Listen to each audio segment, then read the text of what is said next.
Hello बच्चों। आज जो कहानी मैं आपके लिए लेकर आई हूँ वो एक जादू की कहानी है। आज की हमारी कहानी का टॉपिक है जादू की पतीली।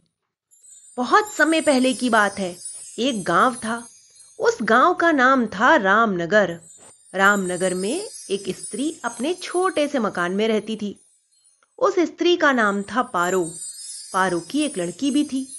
वह दोनों माँ बेटी उस मकान में अकेली लेकिन खुश रहती थीं। पारो के पास एक पतीली थी। वह पतीली उसे विरासत में मिली थी।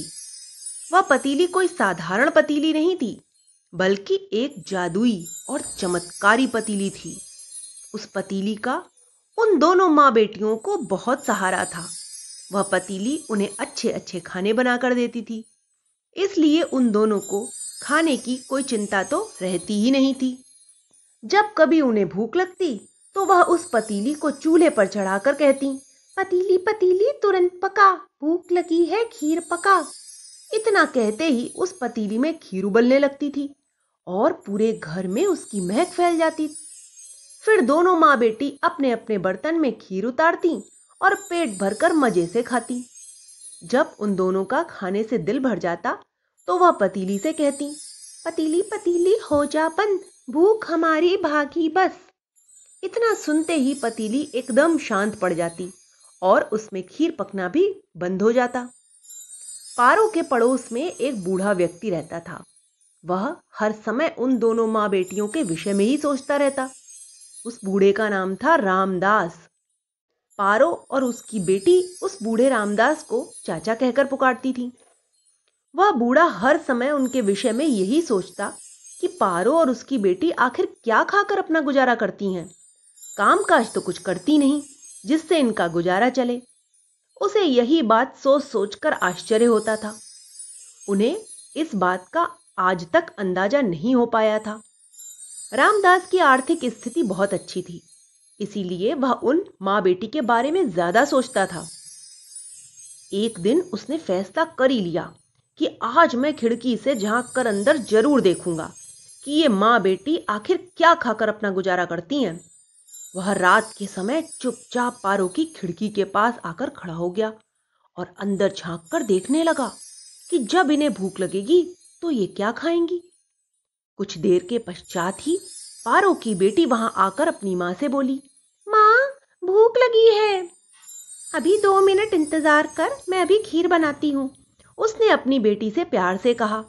फिर पारो ने पतीली उठाई और उसे चूल्हे पर चढ़ाकर कहने लगी, पतीली पतीली तुरंत पका, भूख लगी है खीर पका। यह देखकर रामदास हैरान हो गया। उसे पतीली का रहस्य समझ में आ चुका था। अब वह सोच रहा था कि यह तो बड़े काम की पतीली है। इस पतीली को पाने का कोई न कोई उपाय तो करना ही पड़ेगा। उसने सोचा कि जब ये माँ बेटी किसी काम से बाहर जाएंगी तो मैं उस वक्त इनके घर में जाकर वह पतीली चुरा लाऊंगा। किसी को पता भी नहीं चलेगा। अब एक दिन दोनों माँ बेटी किसी काम से बाहर गईं, तो रामदास ने देख लिया। दोपहर का समय था। वह चुपचाप उनके घर में घुसा और पतीली चुरा लाया। घर पर आकर उसने पतीली को देखा।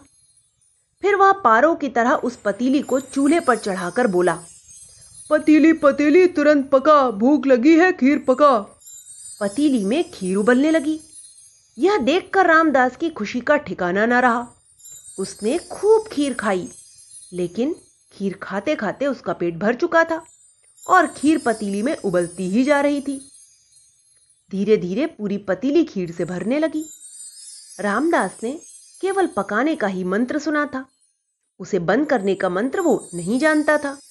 अब वो परेशान हो गया कि क्या करे। खीर पतीली से बाहर निकलना शुरू हो गई। देखते ही देखते खीर पूरे फर्श पर फैलने लगी। वह घबरा कर बोला, बस बस बस करो, अब मुझे खीर नहीं चाहिए। लेकिन उसके कहने का कोई असर नहीं हुआ। पतीली से खीर बराबर उबलकर बाहर निकल रही थी।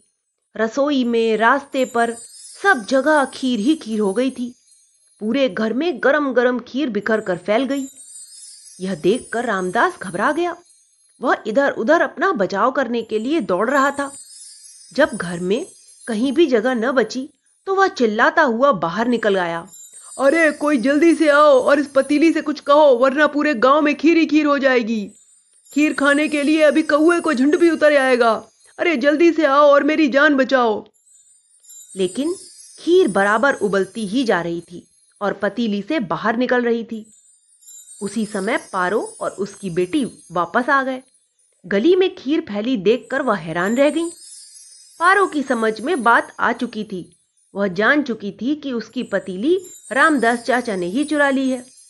वे जल्दी से रामदास चाचा के घर गईं और उसने पतीली के कान में फुसफुसाया, पतीली पतीली हो जा बंद, भूख हमारी भागी बस। इतना सुनते ही पतीली में खीर उबलनी बंद हो गई।